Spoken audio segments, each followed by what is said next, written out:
നമസ്കാരം.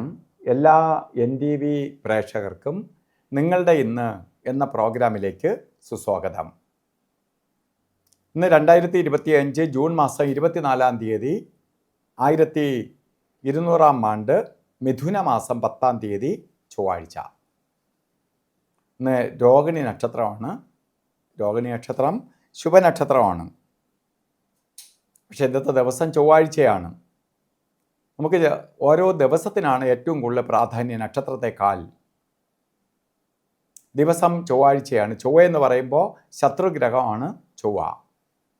അതുകൊണ്ട് ഏറ്റവും കൂടുതൽ ശത്രുത ഉണ്ടാവുന്ന ഒരു ഗ്രഹമാണ് ചൊവ്വ. അതുകൊണ്ട് ചൊവ്വാഴ്ച ദിവസങ്ങളിൽ നമ്മൾ പൊതുവെ ഓരോ കാര്യങ്ങൾ ചെയ്യുമ്പോൾ വളരെ ശ്രദ്ധയോടുകൂടി ചെയ്യണം.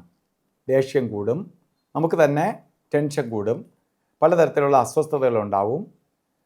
ടെൻഷനും അസ്വസ്ഥതയും ഒക്കെ ഉണ്ടാകുന്ന സമയമാണ് ഈ കാലയളവ്. അപ്പോൾ നമ്മളിന്ന് ടെൻഷൻ കൂടുക എന്ന് പറഞ്ഞാൽ ജോലി ഒക്കെ ചെയ്ത് ജീവിക്കുന്ന ജോലി സ്ഥലത്ത് ജോലി ചെയ്യുന്നവരാവട്ടെ, ബിസിനസ് ചെയ്യുന്നവരാവട്ടെ, ബിസിനസ്സുകാർക്ക് ടെൻഷൻ കൂടിയാൽ നമ്മൾ കീഴ് ജീവനക്കാരോടിയോ ഒക്കെ ഷൗട്ട് ചെയ്യും, അവർ നമ്മളെ ശത്രുവാകും. അതുപോലെ കീഴുദ്യോഗസ്ഥർക്ക് ടെൻഷൻ കൂടിയാൽ അവർ മേലുദ്യോഗസ്ഥർ വല്ലതും പറയുമ്പോൾ പ്രതികരിക്കും, അതോടെ ശത്രുത ഉണ്ടാവും. അതുകൊണ്ട് വളരെ സൈലൻ്റായിട്ട് പോകണം ഈ ദിവസം. അതുപോലെ വണ്ടി ഓടിക്കുന്നിടത്തും ഒക്കെ ശ്രദ്ധിക്കണം. ചെറിയ ആക്സിഡൻ്റ് ഉണ്ടാവുക, അതുമായിട്ട് കേസ് വഴക്കുകൾ വരിക, ഇതൊക്കെ വരാൻ സാധ്യതയുള്ളത് കൊണ്ട് നമ്മൾ ശ്രദ്ധാലുവായിരിക്കണം. ഇതിനേക്കാൾ ഏറ്റവും ഇതൊക്കെ ഒരു ദിവസത്തെ കാര്യം, നമുക്ക് ഇന്നത്തെ ദിവസം സൂക്ഷിക്കാം. പക്ഷേ മിഥുന മാസത്തിലെ രോഹിണി നക്ഷത്രം ബർത്ത് ഡേറ്റ് വന്നിട്ടുള്ളവർക്ക് ഒരു വർഷത്തെ ഫലത്തെയാണ് ചിന്തിക്കുന്നത്. വാർഷിക ഫലത്തെ ചിന്തിക്കുമ്പോൾ നമ്മൾ വളരെ ശ്രദ്ധിക്കണം, വളരെ ശ്രദ്ധയോടുകൂടി പോകണം. കാരണം വാർഷിക ഫലത്തെ നമുക്ക് ചിന്തിക്കുമ്പോൾ വളരെ ശ്രദ്ധിക്കണം എന്ന് പറയാൻ കാരണം എന്തുകൊണ്ടാണ്? നമ്മൾ വളരെ സൂക്ഷിച്ച് കൊണ്ടുപോയില്ലെങ്കിൽ ഈ ഒരു വർഷത്തിനകത്ത് ആക്സിഡൻ്റ് ഉണ്ടാവുക, അതുപോലെ കേസ് വഴക്കുകളിൽ കുടുങ്ങുക, പ്രത്യേകിച്ച് ഭൂമിയുമായി ബന്ധപ്പെട്ട് കേസ് വഴക്കുകൾ ഉണ്ടാവുക, അതുപോലെ സർജറിക്ക് വിധേയമാവുക, ഇങ്ങനെ സാമ്പത്തിക നഷ്ടം ഉണ്ടാവുക, ഇവയൊക്കെ ഉണ്ടാകാനിടയുള്ളത് കൊണ്ട് നമ്മൾ വളരെ ശ്രദ്ധാലുവായിരിക്കുന്നതിനൊപ്പം തന്നെ മുരുകക്ഷേത്രത്തിൽ ചൊവ്വാഴ്ച ഭസ്മാഭിഷേകം, പഞ്ചാമൃത അഭിഷേകം, അർച്ചന ഇവ നടത്തണം. ഭദ്രകാളി ക്ഷേത്രത്തിൽ ചൊവ്വാഴ്ച ദിവസങ്ങളിൽ കുങ്കുമാർച്ചനയോ രക്തപുഷ്പാഞ്ജലിയോ നടത്തണം. അതുപോലെ തന്നെ ഒരു ശ്രീമുരുക യന്ത്രം ദേഹരക്ഷയായിട്ട് കെട്ടണം. ഒരു ധന്വന്തരി യന്ത്രവുമായി ചേർത്ത് ദേഹരക്ഷ ധരിക്കണം. അപ്പോൾ നമുക്ക് ഒരു വർഷത്തേക്കുള്ള പ്രൊട്ടക്ഷനായി. അതേപോലെ തന്നെ നമുക്ക് ഇന്ന് ഓരോ കാര്യത്തിന് ഇറങ്ങുമ്പോൾ രാവുകാലം നോക്കി വേണം യാത്ര തിരിക്കാൻ.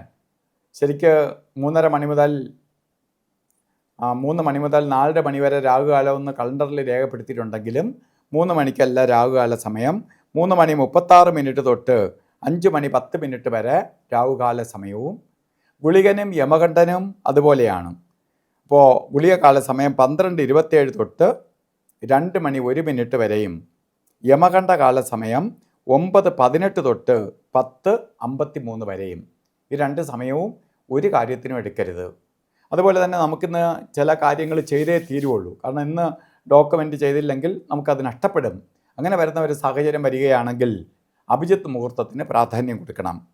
12 മണി 3 മിനിറ്റ് തൊട്ട് 12 മണി 51 മിനിറ്റ് വരെ 48 മിനിറ്റ് നേരം അഭിജിത്ത് മുഹൂർത്ത സമയമാണ്. ഈ സമയം നമുക്കതിന് വേണ്ടി വിനിയോഗിക്കാം.